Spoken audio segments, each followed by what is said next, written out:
Hey guys, it's Abhay here. Welcome to Coders Project. So in this video, we're going to be discussing about the user input. How do you add the input function in your program to get the input from the user, and what are the data types available in C++ and how do you use them? So we use the cin function to get the user input.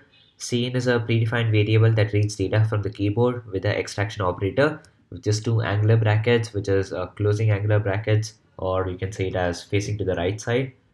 So in data types, I'll be covering what are the available data types and numeric data types, boolean data types, character data types, and string data types in detail. So let's get started. Let me zoom in a bit so we can see it clearly. Yep, this should be good enough. So yeah, let's get started. So in the previous video, I've showed you how do you use the cout function to print the output. So now I'll be showing you how do you use the cin to get the input from the user. So over here, let me type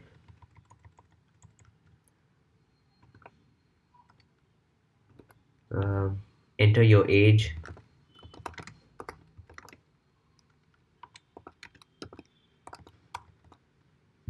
and then in the next line, I'll be typing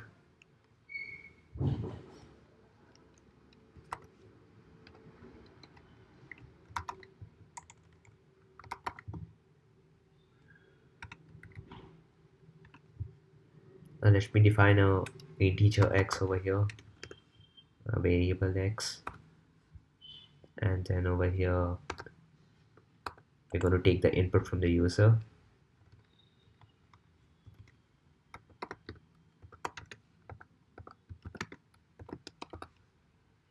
and then we'll be printing it out.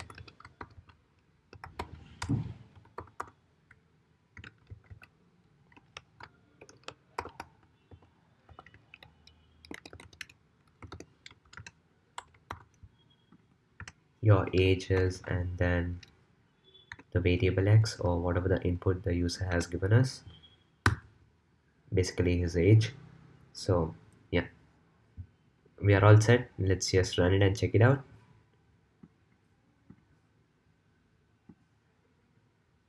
So it says enter your age, so 16, and then enter.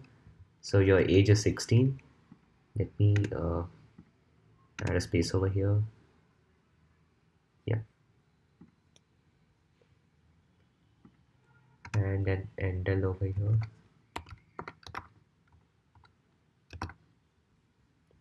Now let's run it.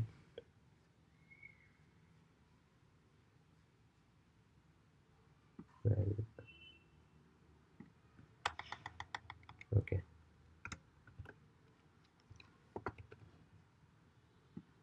I can't do that. Fine. Yeah, let's just run this.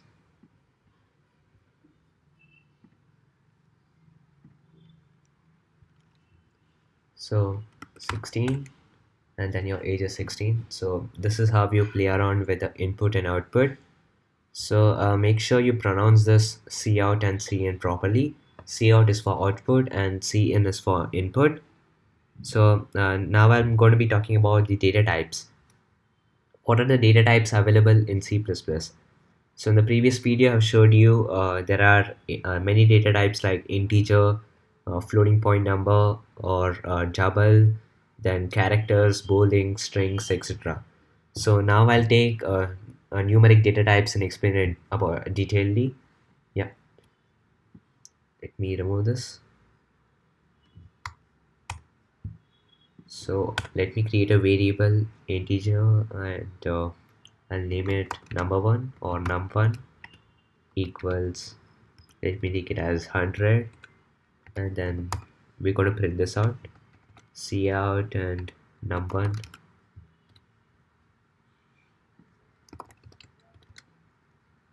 Yeah, let's run it. So as you can see, it prints out 100 over here.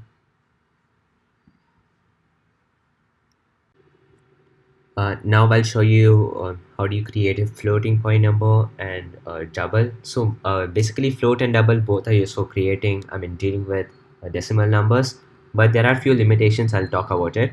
So let me create a variable with float num2 equals 99, or yeah, 99.99, and then let's print it out.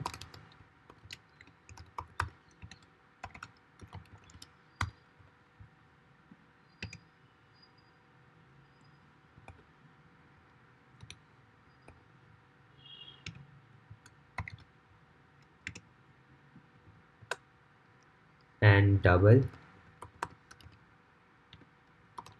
num3 equals 0.11 or 0.01.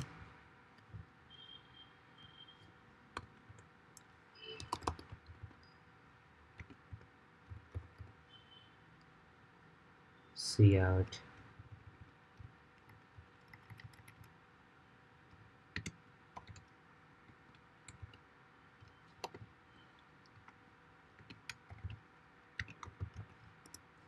Three. Let's print it out. Execute this. So as you can see, it prints out 100, which is for integer, 99.9 for float, and 0.01 for double. So what's the difference between float and double? So float can hold up to 5 to 6 digits decimal places, and double can go up to 10 or even 15. So check it out, guys. So now, how do you deal with scientific numbers? So to deal with scientific numbers like 35E3, which indicates E indicates a power of 10. So let me add it over here, like 35E3 or E5, and then over here let me take it as 100 E4 or 100 E6. Let's run this. So you can play around with these kind of scientific numbers as well. So now let's go to the second data type. We'll take Boolean characters for now, or Boolean data types.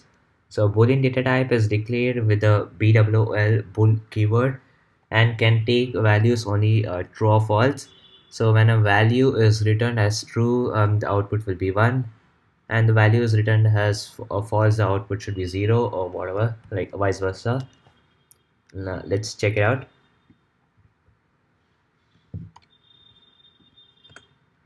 So we use the BWL keyword, and then let me take it as we are coding or something, like, okay, let me define it as x equals true,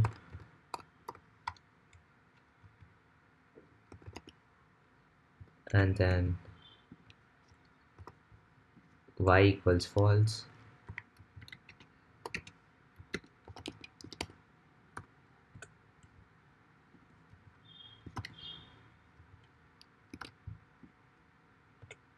and let's print it out.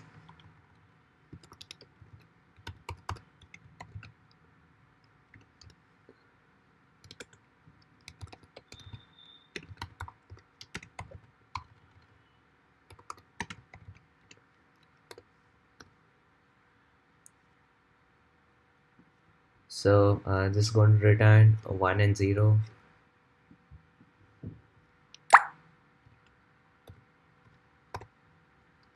Let's take it to the next line.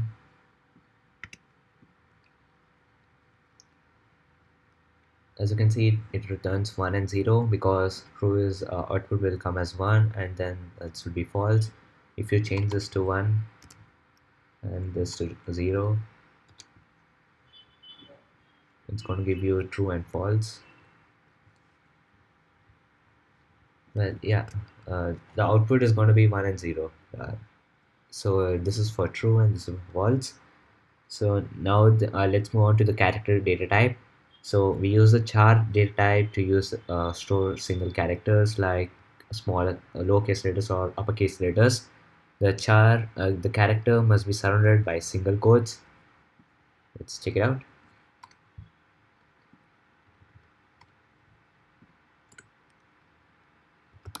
Char x equals uppercase letter like B and Y equals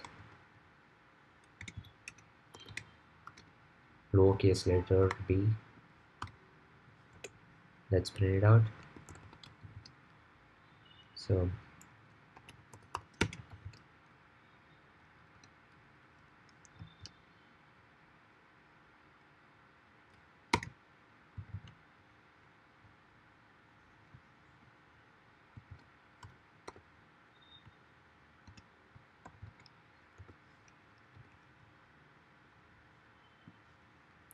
So it's going to print out capital B and small b. So you can also use the ASCII values to determine certain characters. Like let me specify this as 65 and this as 66 or something, or 67. Let it be 66. Let's print it out. So it's going to give you capital A and capital B. So check out, just go to Google and type ASCII values to determine certain characters. It will give you a list and just check it out. So string types. So how do you play around with string data types? Let's create a variable string str1 equals, well, something went wrong over here. Yeah, I think it's proper. Hello. What went wrong?